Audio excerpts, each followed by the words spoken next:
Hey YouTube, it's Amber. It's Saturday. As you can see, I'm not at my house, or you're guessing by this background that I'm not in my house. I'm actually up in Chicago, but I'll explain that a little bit later on. So I actually have 3 weeks of video to do all in one, so I'm going to do 3 short videos instead of 3 full-size videos. So 3 weeks ago, our topic was stealth and visibility. And for Stefan and I, neither of us are really stealth in terms of our gender and sexual identity stuff. He actually wants to be a speaker and talk about trans-related stuff.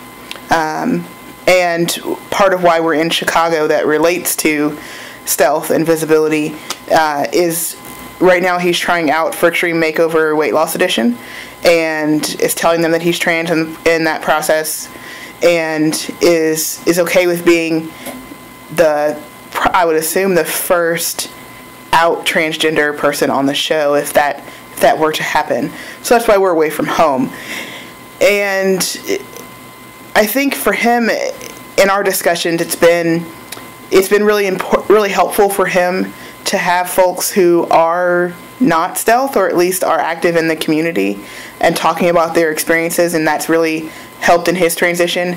So he's trying, or really wants to, as he continues to transition, to be that person for other folks who can be someone who's gone through everything, can be a reference, can be a help and a guide, and to also try and educate folks about what trans is and the many, many things that it is. So I don't know that I ever see us, or at least not at any point in the foreseeable future, being stealth at all.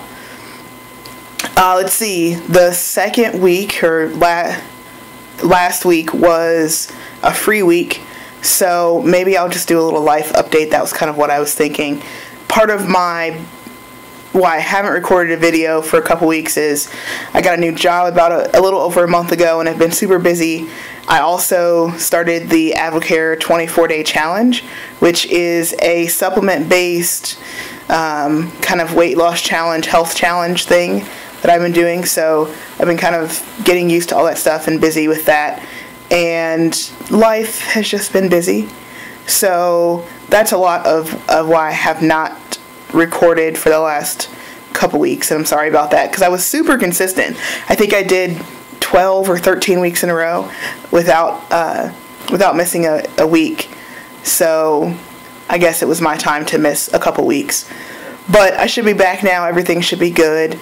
The other things that are kind of going on in our life, we both have new health insurance.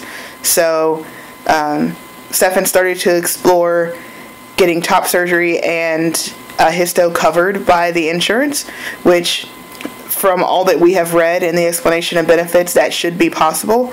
So we're excited about it and actually trying to figure out if it's something that can happen this year, because the way that our plan works, if we meet our deductible for this year, then we would only have to pay 10% for anything after that. So looking at, can we meet the deductible with the histo maybe, and then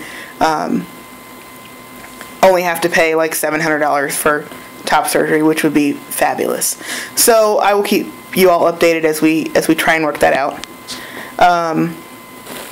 And then this week's topic is emotions and emotional changes. I think I've kind of talked about this a little bit before, but for Stefan especially, the only real emotional changes that I've seen are around, I think he is, because he's happier with himself physically and happy with how the world sees him, it makes it a lot easier for him to be a little more open with his emotions and to outwardly express his emotions a little bit better. I know there are lots of folks whose partners struggle with anger and bad attitude kind of issues on T, and I think the really important part of it is to communicate, to talk to each other, to have a conversation about what your guy is feeling, and I think that's really hard for some people, especially for trans guys, I think, because for so long they've had to live in a body and in a life that they didn't feel like fit them at all. So encouraging your guy to talk about what he's thinking, what he's feeling, what's going on in his brain, may make it a little easier to deal with some of the emotions that might be coming up.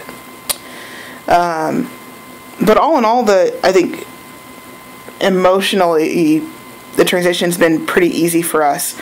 Stefan doesn't really have any large mental health issues, so that's made the transition a lot easier. But I think that's about all I've got, and I did that pretty quickly. So I hope everyone is well, and wherever you are, hopefully it's warm and you're enjoying the springtime. If you're in the flood regions, be safe, and hopefully things will settle down soon. And I will see everybody next week. Peace.